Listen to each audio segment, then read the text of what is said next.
السلام عليكم ورحمة الله تعالى وبركاته، متابعي ومتابعات قناة كيفاش تعتقل. أهلا وسهلا ومرحبا بكم في حلقة جديدة من حلقات جرائم وحوادث داخل وخارج مدن أو قرى المملكة المغربية. باش ما نطولش عليكم الإخوان ديالي، غندخل في سرد تفاصيل هذه الجريمة هذه. اليوم غنتحدثوا على جريمة السرقة.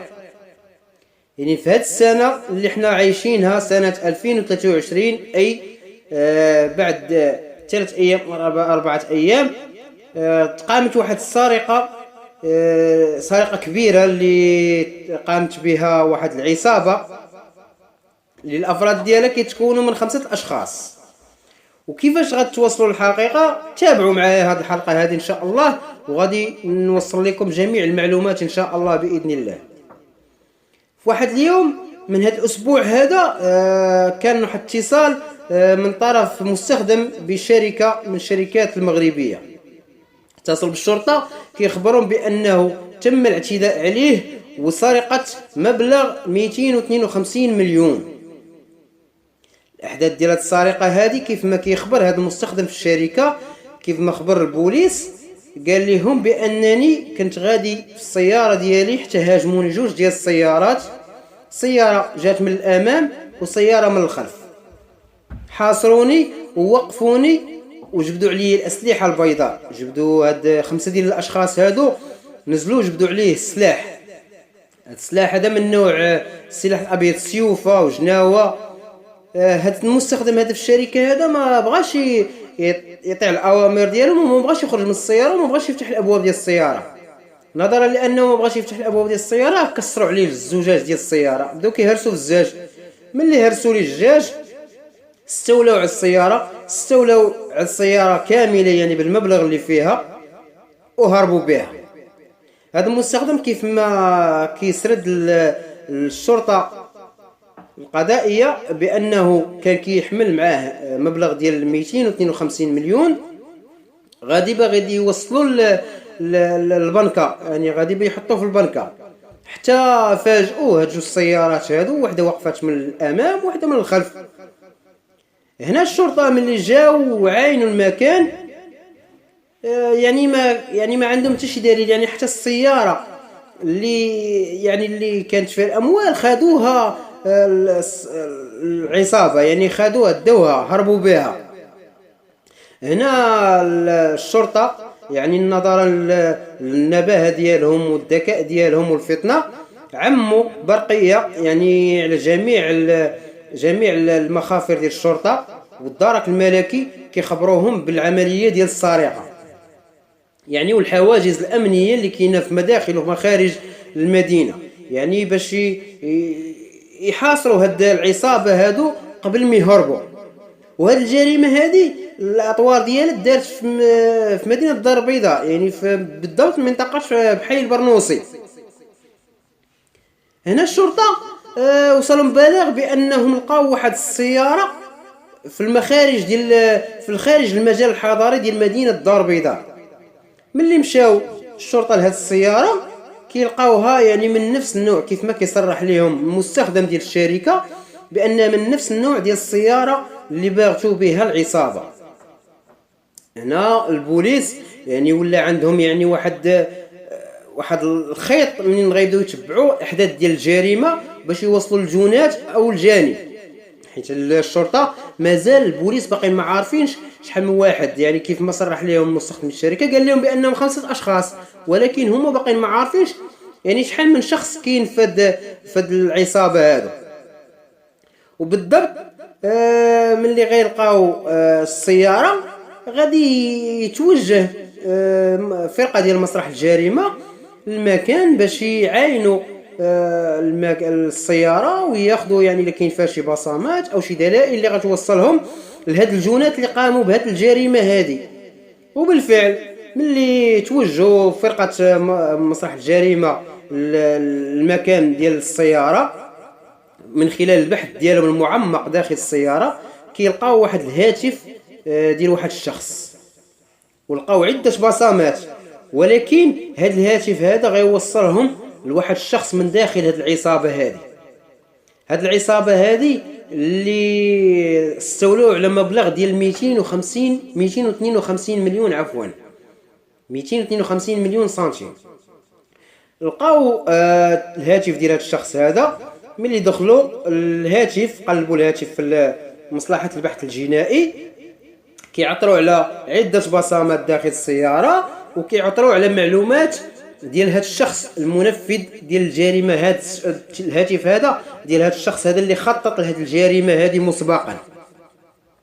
هنا الشرطة في ظرف 24 ساعة كيلقيو القبض على الجونات اللي منهم هاد صاحب الهاتف اللي لقاوه في السيارة. ومن خلال البصمات وتوصلوا البصمات ديال 5 ديال الاشخاص اللي منهم هاد اللي طاح لي الهاتف في السيارة، و4 اشخاص ثانيين. وكان في البحث ديالهم ومن خلال المحاصرة ديال هاد الجونات هادو لقاو بعض الاشخاص كاينين في مدينة الدار البيضاء، والبعض منهم في مدينة سيدي رحال، والبعض في مدينة الجديدة. في ظرف 24 ساعة لقاو القبض على الجونات كاملين.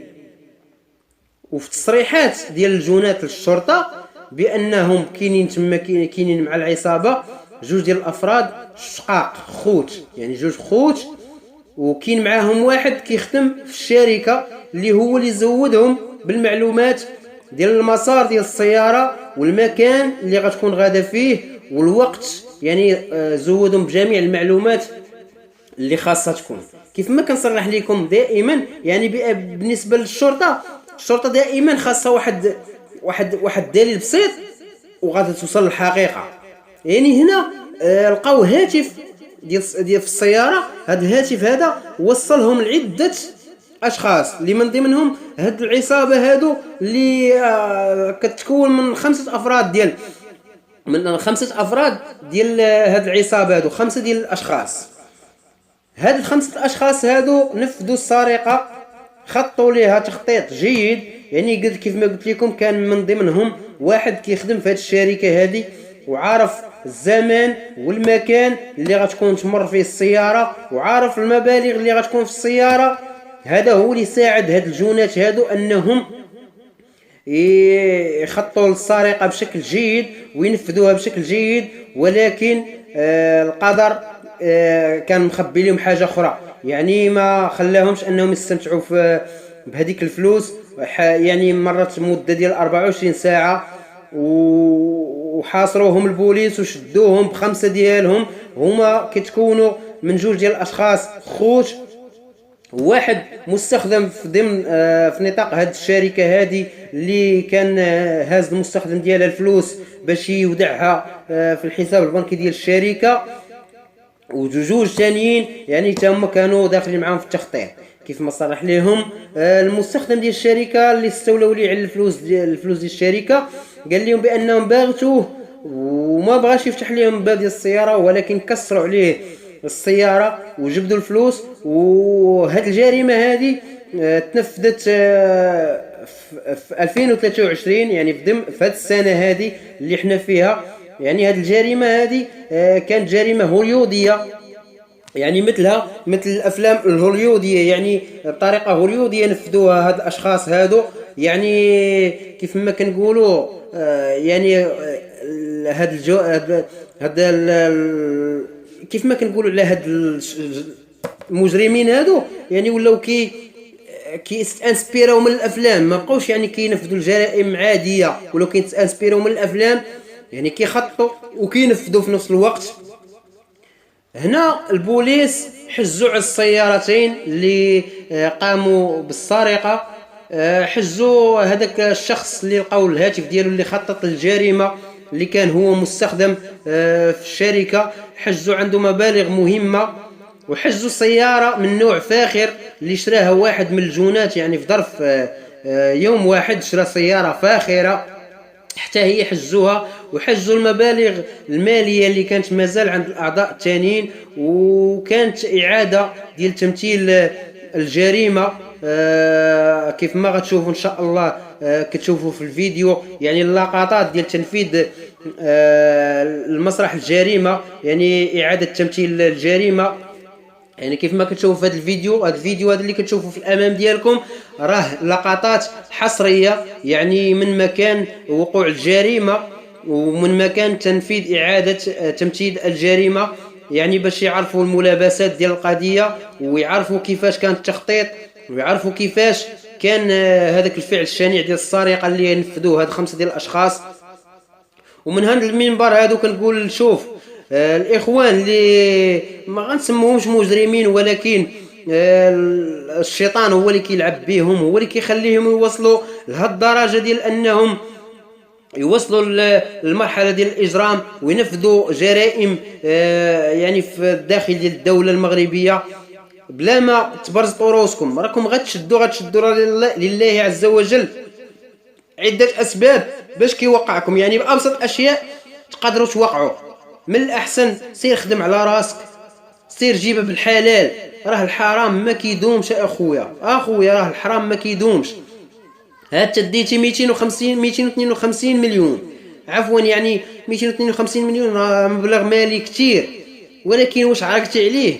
واش ضربتي عليه تماره؟ ما ضربتي عليه تماره لا والو، لقيتيه بارد لقيتيه ساهل، ولكن الله عز وجل راه ما كملش لك فيه انك توصل للمبتغى ديالك. انتم نفذتوا السرقه على اكمل وجه وسرقتوا مبلغ ديال 252 مليون، سرقتوا السياره كامله، ولكن راه ما دوزتوش بها حتى يوم، حتى يومين، 24 ساعه.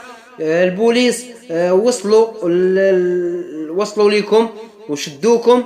هنا كنقول لكم بان الشرطه عندنا ما شاء الله عليهم، يعني قايمين بالواجب ديالهم، حافظين صواريهم كيف ما كنقولوا. راه هذوك الناس كيقراو على هذا الشيء، كيتعلموا من هذا الشيء، يعني ما غتنوضش انت بين ليله والضحى انك تسرق مبلغ ديال 252 مليون وغدوز لك مرور الكرام، ما يمكنش.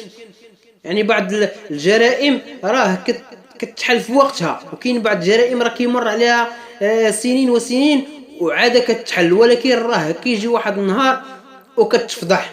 واش انت يلاه سارق مبلغ ديال 252 مليون ومشيتي شريتي طوموبيل فاخره؟ راه لا يعقل. راه هذا كيكون كيف ما غنقولوا حنا من الغباء ديال المجرمين. هذا غباء من هذا المجرم، هذا من هذا اللي سرق هذه المبالغ الماليه، يعني كيتسمى غباء منه. هذا راه ماشي ذكاء. يعني واش انت الذكاء ديالك وصل لك حتى للدرجه انك سرقتي المبلغ اليوم غدا مشيتي شريتي سياره فاخره؟ كيفاش درتي ليها؟ حتى الناس المحيطين بك كيعرفوك غير شمور، ما خدام ما حتى شي حاجه، وفي ظرف 12 ساعه او 14 ساعه مشيتي شريتي سياره فاخره. كيفاش غدير ليها؟ يعني بواحد المبلغ خيالي. يعني الا قسمنا ذاك المبلغ ديال 252 مليون على 5 اشخاص راه جاتهم تقريبا 50 مليون سنتيم للشخص الواحد. يعني باغا تشري سياره ب 20 مليون ولا ب 25 مليون. يعني هاد الناس هادو واخا يكونوا اغبياء، الناس اللي في المحيط ديالك اللي ساكنين حداك راه غيعرفوك، يعني كاين شي حاجه، كاين يعني شي حاجه ماشي هي هذيك اللي خلاتك يعني انت ما خدام ما ردام كدور كتشومر وفي الاخر مشيتي راكب على السياره فاخره. انا كنبغيو نوضحوا واحد النقطه للناس اللي كيسمعوا لينا، انهم ياخذوا الاستفاده من هذه الجرائم هذو اللي كنسردوا ليهم. خذوا العبره. راه هاد الناس هادو راه الحكم ديالهم ما غاديش يكون سهل. دابا لحد الان راه باقي الحكم ما تنفذش لان الجريمه باقا جديده. يلاه تشدوا هاد الناس هادو ويلاه كانت اعاده تمثيل الجريمه ديالهم. خذوا العبره من هاد الناس هادو، خذوا العبره من هاد الناس اللي كيشروا الحبس، كيشروه فابور. ها هو سرق 252 مليون، ولكن واش استفد منه؟ ما استفد منه ما والو. يعني كيف ما فهمتوا من السرد ديال التفاصيل ديال هاد الجريمه وهاد المسطره هذه بان هاد الناس هما سرقوا هاد الامانه، ولكن البوليس نظرا للنباهه ديالهم والشده والذكاء ديالهم ها هم وصلوا للجونات اللي منهم 2 خوت. شوفهم هم كره كانت كتمنى فيهم انهم هما اللي غيعاونوها وهما اللي غيساندوها وهما اللي غيكونوا بها، ولا عندهم وليدات ولا عندهم عائله، ها هما مشاو على عينيهم ضبابه كيف ما كنقولوا حنا بالمعنى العامي ديالنا. وهاد 3 اشخاص الاخرين واحد منهم يعني كان خدام في الشركه، كره كان عنده صالير زوين، كان كيتخلص مزيان، كان بخير وعلى خير، عنده لاكيس، عنده مقيد في لاكيس، اموره مزيانه. ها هو دابا مشى ليه كل شيء. غيمشي للحبس، عاد غيندم، يقول يا ريت كون غير بقيت نتخلص غير في الشهريه ديالي وبقيت خدام وبخير وعلى خير وما نوصلش لهذا الشيء كامل. خذوا العبره اخوان، خذوا العبره. والى هنا نصل الى نهايه سرد تفاصيل هذه الجريمه، والى جريمه اخرى ان شاء الله باذن الله.